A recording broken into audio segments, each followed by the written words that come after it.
livro sendo escrito por mais ou menos 40 escritores diferentes. Essa é a história da Bíblia. E essas pessoas eram pessoas que não se conheciam, pessoas que não viveram na mesma época, dado em vista o espaço de tempo de mais de 1500 anos. E a Bíblia, no entanto, não tem nenhuma contradição. E ainda existem pessoas que dizem que não acreditam que a Bíblia é inspirada por Deus. Mas essa coleção de livros, ela não nasceu assim. Essa Bíblia que você tem na mão, esses 66 livros, 39 livros no Antigo Testamento e mais 27 no Novo Testamento, teve muito trabalho para chegar aqui. Para você ter essa Bíblia na sua mão, muita gente sofreu, muita gente morreu, muita gente entregou a sua vida, para que hoje nós pudéssemos ter acesso a isso.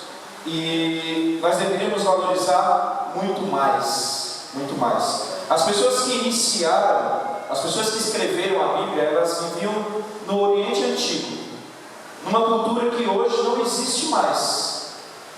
Se nós fôssemos falar de países onde a Bíblia foi escrita hoje, eu até marquei aqui, seria hoje o Irã, a Turquia, a Síria, Líbano, Egito e Israel. Toda a Bíblia foi escrita nessa região.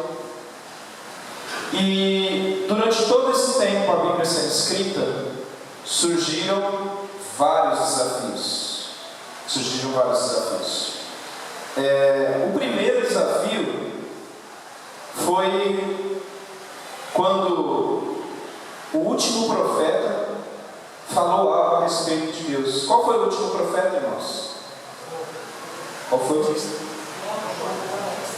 Antes do João Batista, qual foi o último profeta? 400 anos. 400 anos.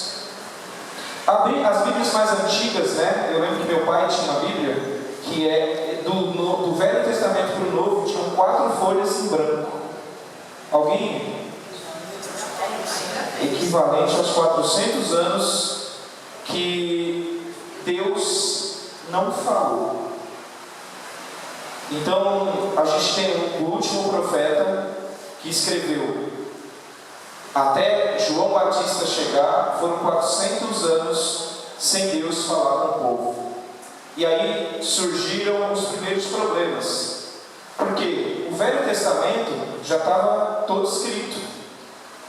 E o Velho Testamento, o cânon do Velho Testamento, ele já era utilizado pelos irmãos da época. Todo o cânon já estava completo.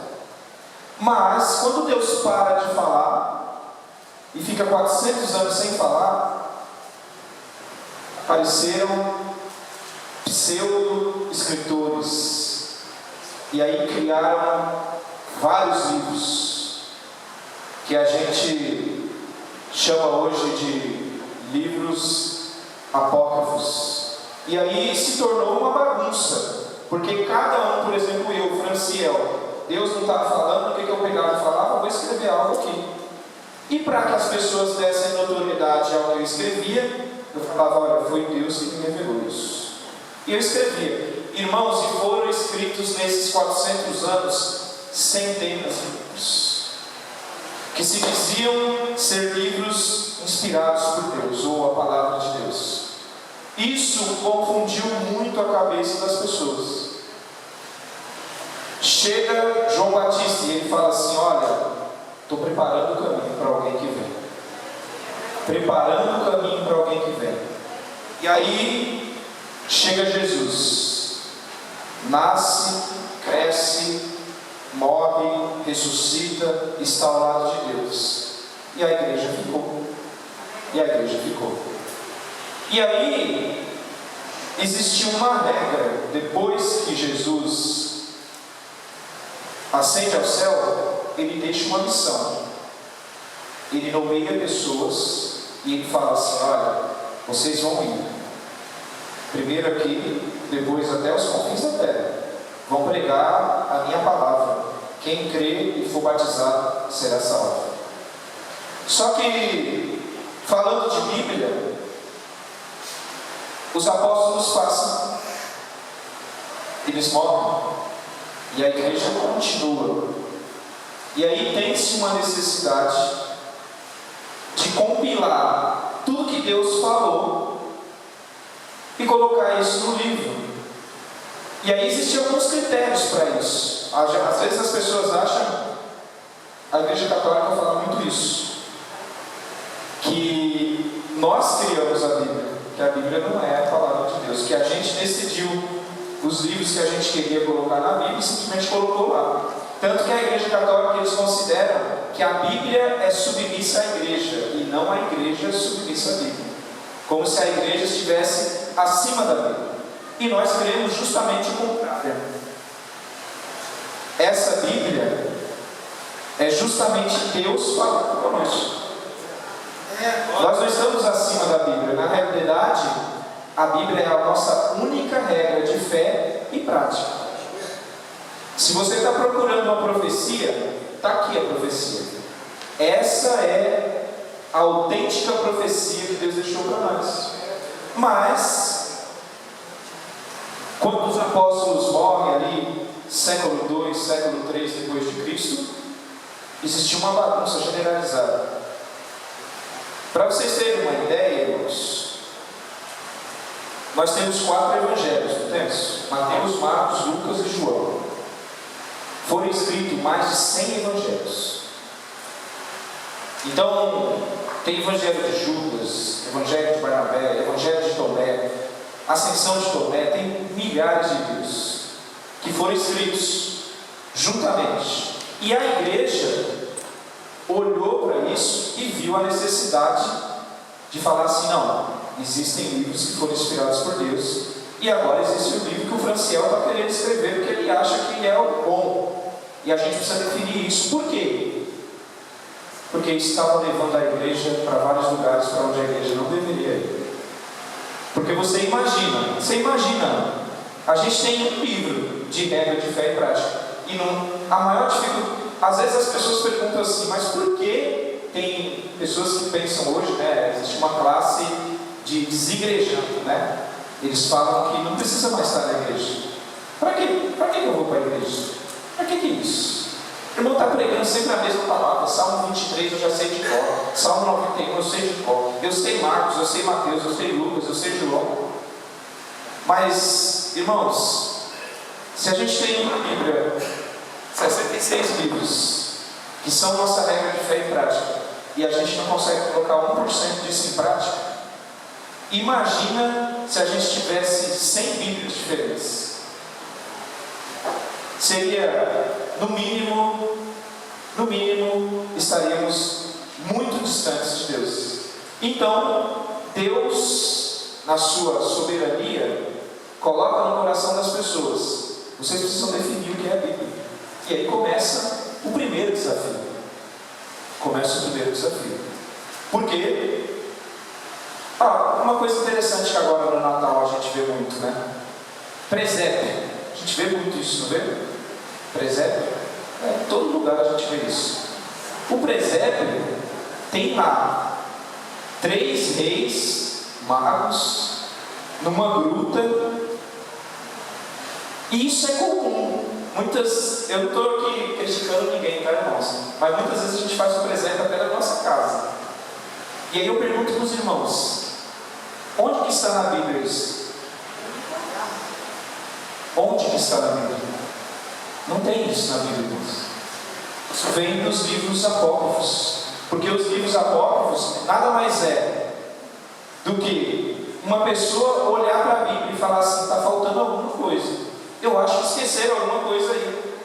Então eu vou escrever algo para complementar. E aí, existem evangelhos até que dizem que uma das grandes faltas, né, que a gente sente olhando para os evangelhos é falar da infância de Jesus Cristo. Na Bíblia, o único relato da infância de Jesus Cristo é quando ele se perde dos seus pais lá. Seus pais ficam procurando ele, quando vão ver, ele está lá no templo, lá ensinando. É o único relato que tem da infância de Jesus Cristo. Depois a gente não encontra mais. Depois a gente vai ver Jesus Cristo já com 30 anos. Então, dos 12 até os 30 anos existe uma lacuna. Por que existe essa lacuna? Porque Deus não quis falar para a gente o que aconteceu nessa época. E a gente precisa aceitar isso. Mas não é fácil aceitar. E aí as pessoas inventam histórias. Então, muitas histórias que a gente acredita hoje dentro da igreja, pasme, nunca existiram na Bíblia. E a gente acredita nisso justamente porque a gente não estuda a Bíblia. Porque a gente não olha para a Bíblia. Por isso que a gente passa, porque a gente... E hoje existe uma palavra que usam muito, principalmente nas empresas, né? Eu, por exemplo, meu chefe usa muito essa expressão, fala assim, ó, você é um multiplicador de informação. Então, você recebe informação que muitas pessoas não recebem. E aí você tem que passar essa informação adiante. Mas existe um problema. Eu tenho que passar a informação do jeito que eu recebi. Porque se eu passar a informação diferente do que eu recebi, eu estou induzindo as pessoas ao erro. E esse é o maior perigo da gente não estudar a Bíblia. Que a gente começa a replicar um monte de informação errada que não existe e afasta as pessoas de Deus, ao invés de aproximá-las da verdade. Eu li para vocês Jesus falando, olha, vocês precisam conhecer a verdade, porque essa verdade é que vai libertar vocês. Então, muitas pessoas acreditam que a Bíblia não tem valor, irmãos, mas a Bíblia tem muito valor. E a Bíblia, ela vai se dividir em 4 temas principais. A criação. A criação começa em Gênesis capítulo 1 e 2. A Bíblia vai falar de criação. A queda, Gênesis 3. Aí vem a redenção, que é de Gênesis 4 até Apocalipse. De Gênesis 4 até Apocalipse é Deus mostrando a história da redenção. E como Deus é um Deus misericordioso. Tem gente ainda que olha para o Deus do Antigo Testamento e fala que Deus que mata, que Deus que isso, que Deus que aquilo. Eu olho com um olhar diferente. Eu olho que Deus misericordioso nos dá oportunidade. Que Deus misericordioso que quando Adão pecou lá no jardim, ele já tinha um plano para redimir eu e você. Que Deus amoroso, irmãos. E aí a gente vai de Gênesis 4 até parte de Apocalipse, falando da redenção do homem, do plano que Deus tem para a minha vida e para a tua vida. E aí Apocalipse finaliza com a consumação de tudo. E a gente vai ver no final do Apocalipse que existe sim céu e existe inferno. Que as pessoas serão julgadas sim. Tem muita gente dizendo hoje, falar de inferno não é um assunto muito legal nos dias de hoje, né? Mas está na Bíblia, irmãos. Existe inferno sim. E as pessoas vão para lá sim. E o sofrimento vai ser eterno sim. E o fogo vai arder eternamente sim. Tudo isso está dentro da Bíblia. E quando a gente foca, aqui foi falado essa noite de alguns movimentos, e quando a gente passa a focar em uma parte só da Bíblia e esquece a outra, porque hoje isso é o que mais existe. Eu acho muito interessante, por exemplo, eu falar de cura. Então eu loto igrejas dizendo que Jesus veio para curar apenas. Jesus curou sim, irmãos, mas Jesus não veio apenas para isso. Ou existem outras vertentes que vão dizer assim, olha, Jesus morreu para que vocês fossem prósperos. Amém. Se Jesus quiser que eu seja rico, que Ele me abençoe, eu recebo. Ou eu já falei aqui que eu quero que Deus abençoe pelo menos um de vocês, para ser bem rico. Porque como eu sei que todos vocês me amam, quem de vocês se tornar bem rico, vai me ajudar. Então, minha oração é essa, se eu não me tornar, que seja o Aldo, que seja o Valdir, que seja a Ana Lúcia, que ela vai cortar cabelo lá nos Estados Unidos e fique rica.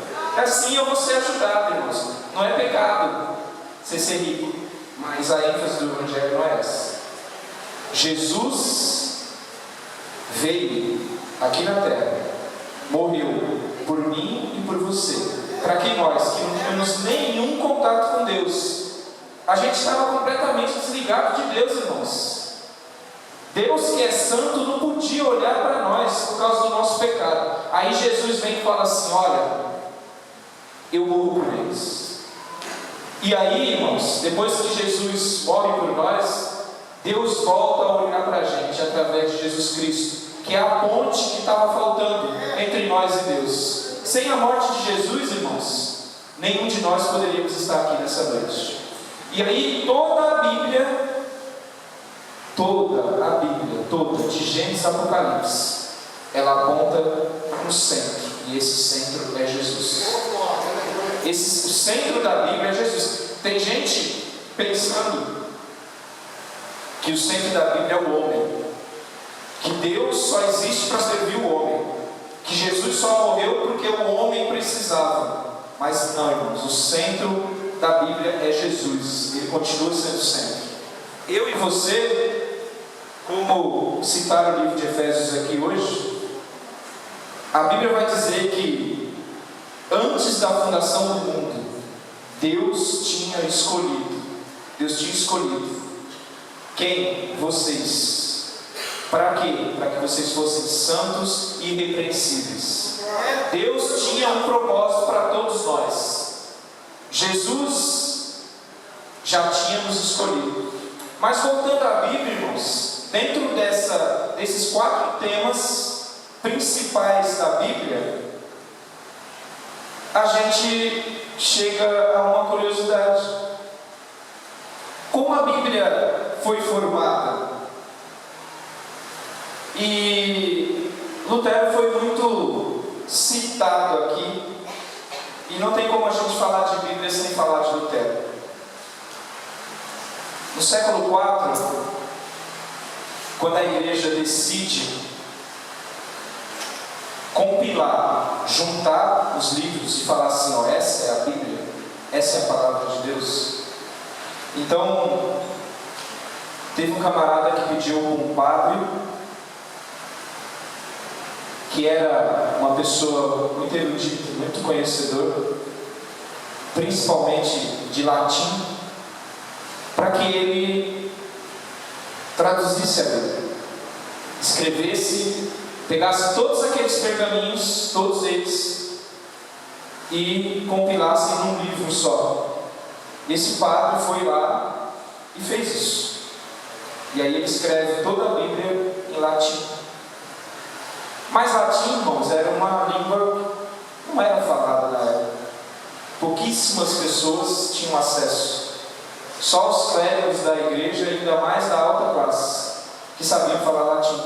E foi criada a primeira Bíblia, que a primeira Bíblia que foi criada é a Vulgata Latina, que é a Bíblia que a Igreja Católica usa até hoje. E essa Bíblia foi criada, e esse padre, naquele momento que ele criou essa Bíblia, ele colocou mais 7 livros apócrifos na Bíblia, que esses livros compõem até hoje a Bíblia da Igreja Católica. Uma vez eu estava pregando um jovem católico, e eu fui falar para ele se ele tinha uma Bíblia. Ele falou: não tem. Eu peguei e falei: não, eu vou usar a sua Bíblia. Ele falou: mas você é crente, sua Bíblia é diferente. Mas a Bíblia Católica, irmãos, ela é exatamente igual à nossa, só que ela tem esse acréscimo de 7 livros, que não são livros inspirados por Deus, mas o restante da Bíblia é igual ao nosso. Eu usei a Bíblia dele para evangelizar ele. E essa Vulgata Latina, ela foi a Bíblia que permeou a igreja durante todo o início da igreja. Então as pessoas, como nós que estamos sentados aqui hoje, é a mesma coisa de hoje eu chegar aqui para vocês, apesar que pode ter alguém aqui que fale, mas eu acredito que seja minoria. É a mesma coisa de eu chegar hoje para vocês e falar assim: ó, a Bíblia é só em alemão. Quem aqui fala alemão? Quem fala alemão aqui, irmãos? Dito que não, né? Então assim, imagina eu pregando aqui a palavra de Deus em alemão, mas calma, não existia Google Tradutor. Na época não tinha nada disso, irmãos. Então assim, as pessoas não sabiam o que era a Bíblia, nem o que era a palavra de Deus. Mas Deus, na sua infinita misericórdia, prepara um outro padre. Porque vocês sabem que Lutero morreu como padre, né, irmãos? Lutero não era um pastor evangélico, não. Lutero não tinha nem ideia do que ele estava fazendo. Lutero só foi impulsionado pelo Espírito Santo. E ele, analisando a Bíblia, conhecedor do latim, falava alemão, falava grego, hebraico, e ele olhou para a Bíblia e falou: mas peraí, o que estão pregando aqui está errado. Está errado. E hoje as crianças falaram aqui dos 5 solas. E Lutero olhou para a Bíblia, olhou para o que era falado, olhou para o que a população naquela época acreditava ser a vontade de Deus e viu que as coisas eram completamente diferentes. E aí ele vem e fala assim: olha, eu vou traduzir a Bíblia para a língua que nós falamos. Lá em Wittenberg, que é a cidade de Lutero, ele traduz a primeira tradução bíblica para o alemão. E aí Lutero olha e fala assim: esses livros não são de Deus. Como que a gente considerava um livro de Deus ou não? Existiam alguns critérios. O primeiro dele era o que a gente chamava de apostolicidade.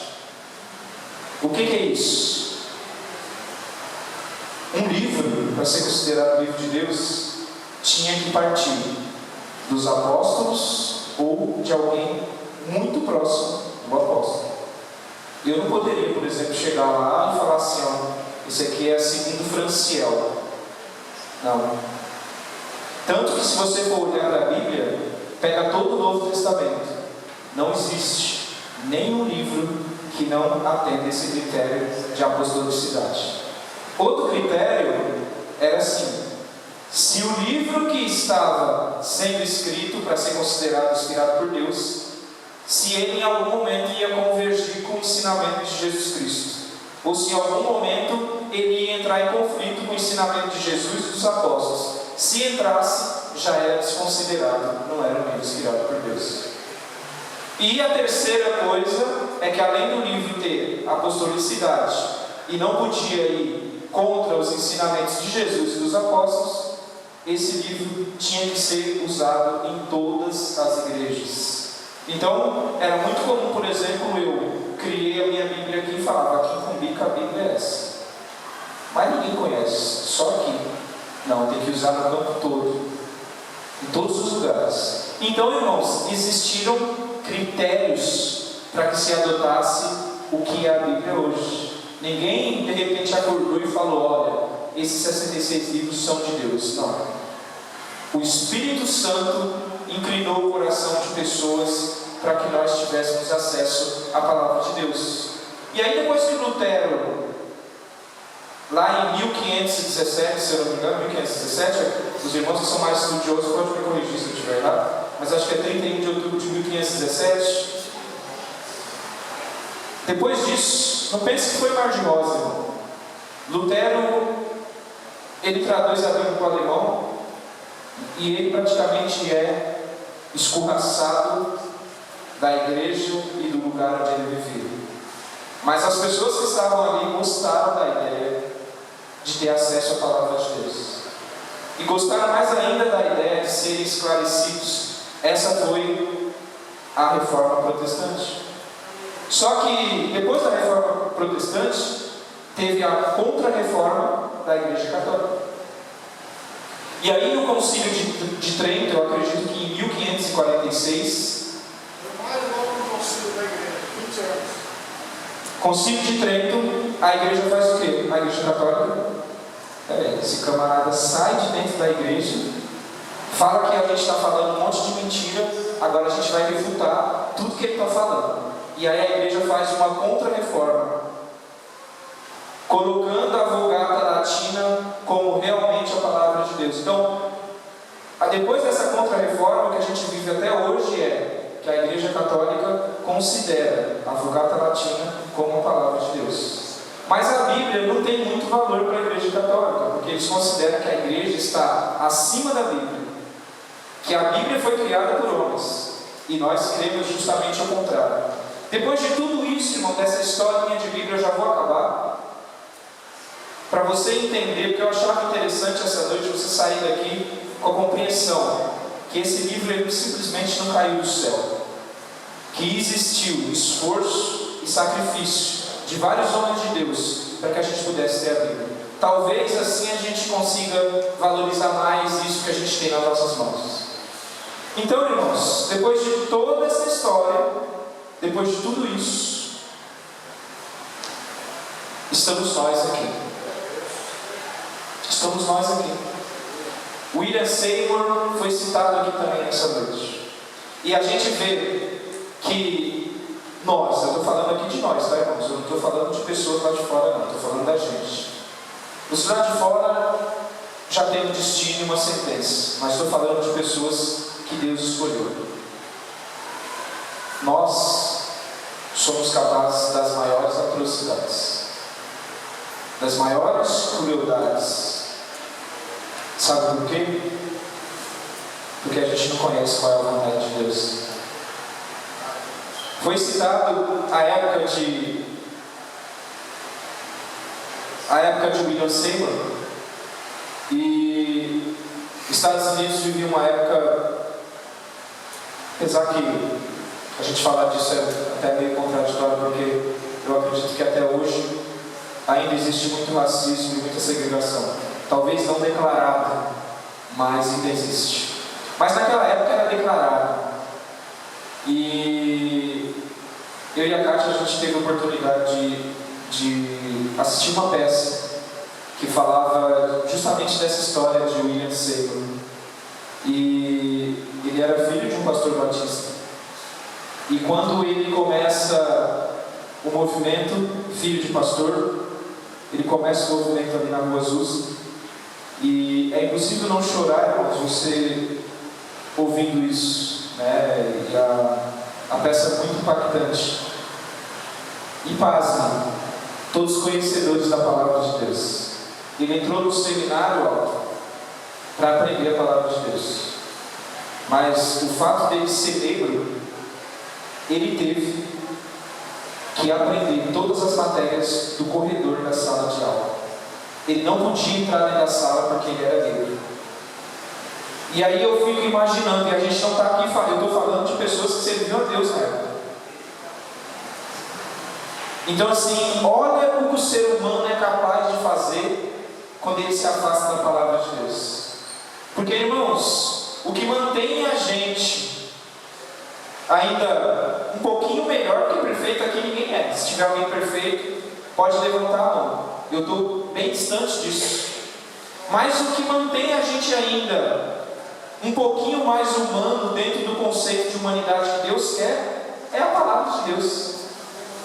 E quando a gente se afasta disso, ou quando a gente quer interpretar a palavra de Deus do jeito que a gente quer, a gente se torna, dentro da igreja, a gente é capaz de fazer esse tipo de coisa.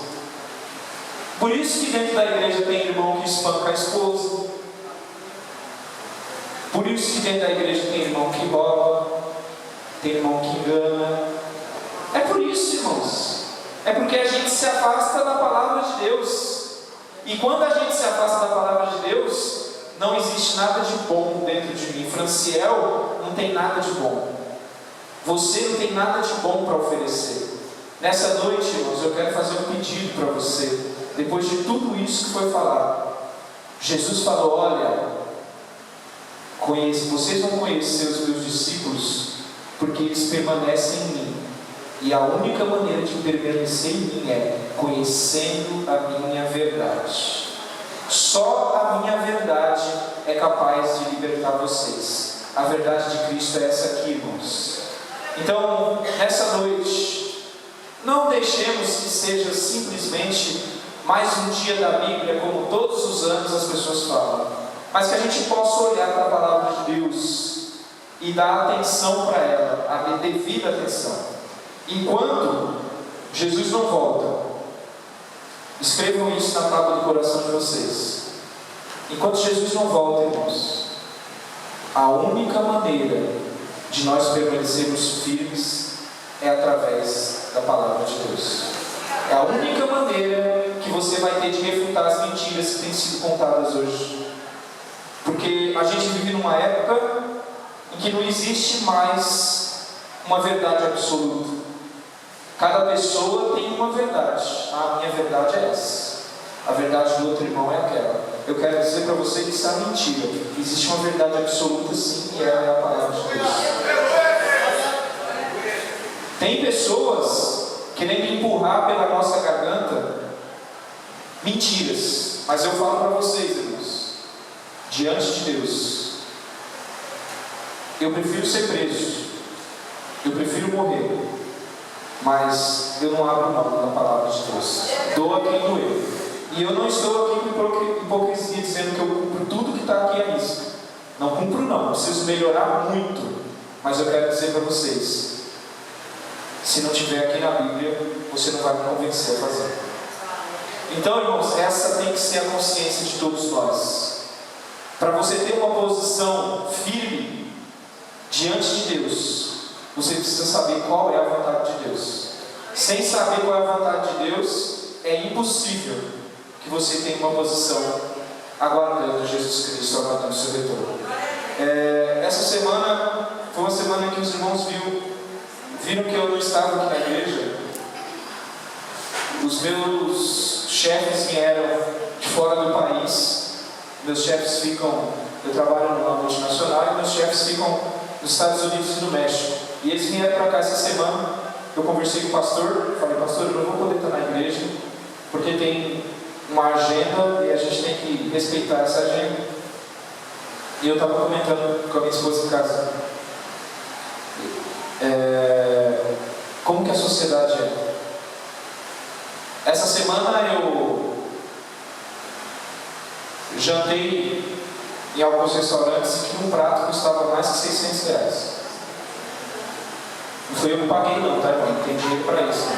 Entendeu, chefes, tá? Mas eu fiquei analisando aquilo ali, eu fiquei olhando para a situação da nossa sociedade, e o impressionante era você ver que as pessoas estavam dentro do restaurante gastando em um prato, às vezes um pai de família não tem para gastar o mês todo no mercado, e em volta estava abarrotado de moradores de rua, pessoas que com certeza muitas vezes não tinham comido nada durante o dia todo, e as pessoas passam por essas pessoas como se elas fossem invisíveis. Deus não criou isso, irmãos. Deus não criou esse modelo de sociedade que a gente vive hoje. Esse modelo de sociedade que a gente vive hoje é consequência do pecado. Mas nós temos um antídoto, irmãos. O antídoto é a palavra de Deus. Conhecereis a verdade e a verdade vos libertará. Eu agradeço a oportunidade de Jesus. Deus abençoe a pessoa facial. Essa palavra é de conscientização. Para nós vivermos a palavra, nós temos que nos conscientizar. Eu lamento profundamente que muitos irmãos da igreja não venham para uma escola bíblica dominical, onde nós temos mais oportunidades de aprender a palavra de Deus. E eu tenho insistido aqui e vou continuar insistindo. Se vocês não vierem para a escola bíblica dominical, se não trouxerem os vossos filhos, o mundo vai cuidar dos vossos filhos. Infelizmente. Para a gente não tomar muito mais tempo, mas sexta-feira parou no portão da minha casa duas jovenzinhas, conversando com a irmã Lélia, e a irmã Lélia então começou a falar da palavra de Deus, de Jesus, e uma delas rebatia tremendamente a palavra de Deus, dizendo: eu não acredito em Deus. Aí a Lélia falou para a filha: se você não crê em Deus, você está perdida, você corre o risco de ir para o inferno. E ela respondeu para a irmã Lélia: não existe inferno, o inferno é aqui. O inferno é que eu tenho que viver minha vida aqui. Então, isso, irmãos, é que essas mulheres estão recebendo nas escolas, nas faculdades, nos colégios pagos. É isso que eles vão receber. Então, eu